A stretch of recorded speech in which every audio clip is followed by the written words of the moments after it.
Is the United States being invaded by a foreign nation? Sir, thanks for your question. I think at this point in time, I don't see any foreign state-sponsored folks invading, but I'll be mindful of the fact that there has been some border issues throughout time, and defer to DHS, who handles the border along the nation's contiguous outline. Is there a rebellion somewhere in the United States? Today's Senate hearing exposed sharp questions about national security, immigration policy, and the use of military authority inside the United States. At the center of the exchange were senior defense and homeland security officials, pressed by senators over whether America faces an invasion, whether the military is being mobilized nationwide, and how decisions are being made behind closed doors. If you value clear explanations of complex policy debates like this, subscribe to stay informed. Sir, I think there's definitely some frustrated folks out there.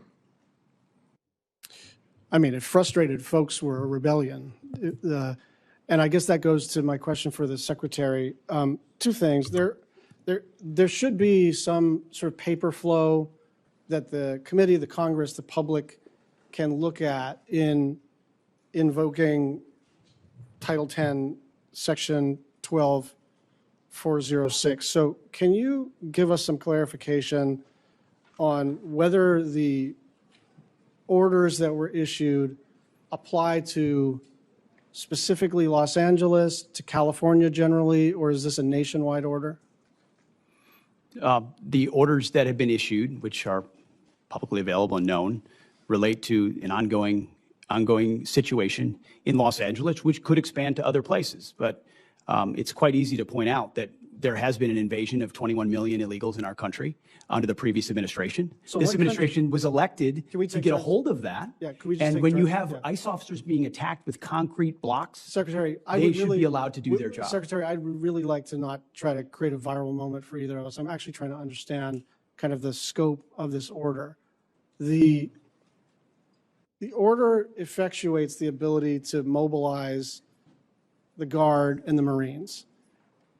In the order, it does not specify a location. It does not specify which Marines or which Guard.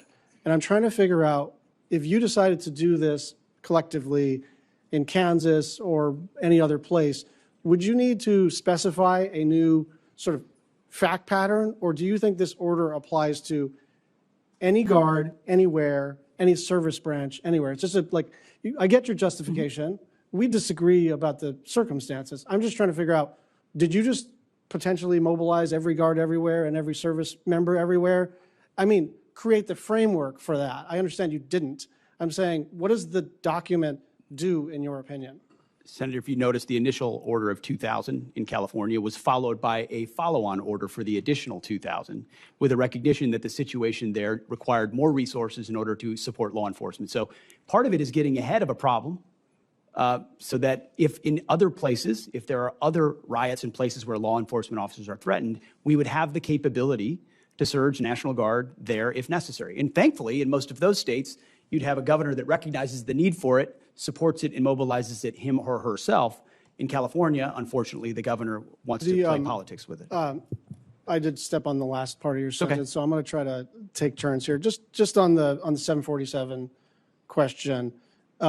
Did the Department of Defense initiate the conversation with the Qataris? Did they initiate the conversation? How did that go?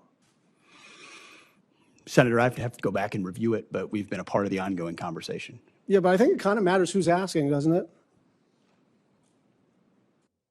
Ultimately, the Defense Department is, or soon will be, when the Memorandum of Understanding is signed, in receipt of a gift from the Qatari government that could serve, once it's modified, eventually as something that the president could use. I mean, I think this is illegal and unconstitutional, and I won't rant about that. But I actually think, from the standpoint of our collective responsibilities, it very much matters what the paper flow was, who started these conversations. Did it come out of the White House? Did it come out of the Secretary of State or the President or the SecDef or at a lower level or ambassadors?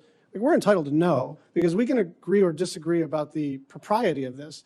But my basic request of you is that if we're going to disagree, let's disagree with the same set of facts. Let's have the documentation on the Qatari aircraft. Let's have the same set of documentation about what these orders do and don't do with respect to Los Angeles. Because if we're just going to scream past each other and then see who succeeds more on the internet, that's actually not the way to do this work. We're supposed to be in struggle against each other, but in a way where we actually have all the information. You have our information, we have yours, and so I'm hoping that we can get some documentation about both matters in a nonpartisan, bipartisan way. Thank you. The hearing opened with a blunt question: is the United States being invaded by a foreign nation?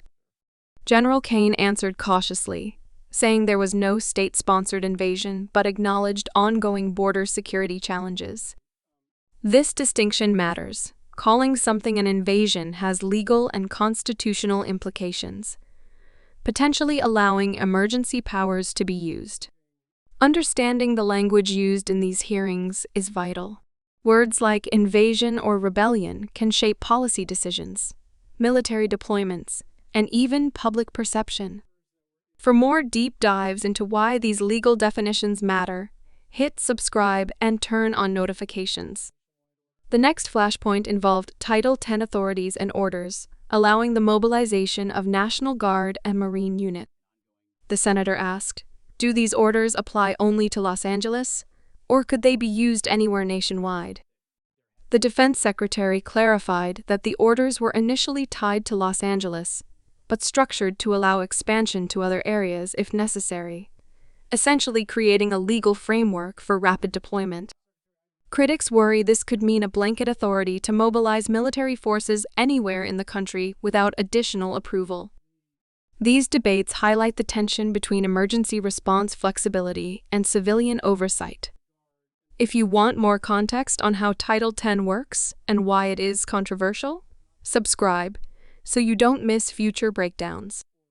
Another major issue raised was the gift of an aircraft from Qatar. Lawmakers questioned who initiated the talks, the Pentagon, the White House, or another agency, and why there hasn't been clear documentation. The concern is not just about optics, it is about transparency and legality. Senators argued that disagreements are acceptable, even expected, but only if everyone has the same set of facts. They called for full documentation on both the Los Angeles deployment orders and the Qatari aircraft negotiations to ensure bipartisan oversight. If you believe public access to government decisions is essential for accountability, subscribe and share this video to keep the conversation going. This hearing shows the friction between national security actions and democratic oversight. Whether you agree or disagree with the administration's approach, knowing the facts is critical for meaningful debate. Stay informed, ask tough questions, and subscribe for more policy analysis you can trust.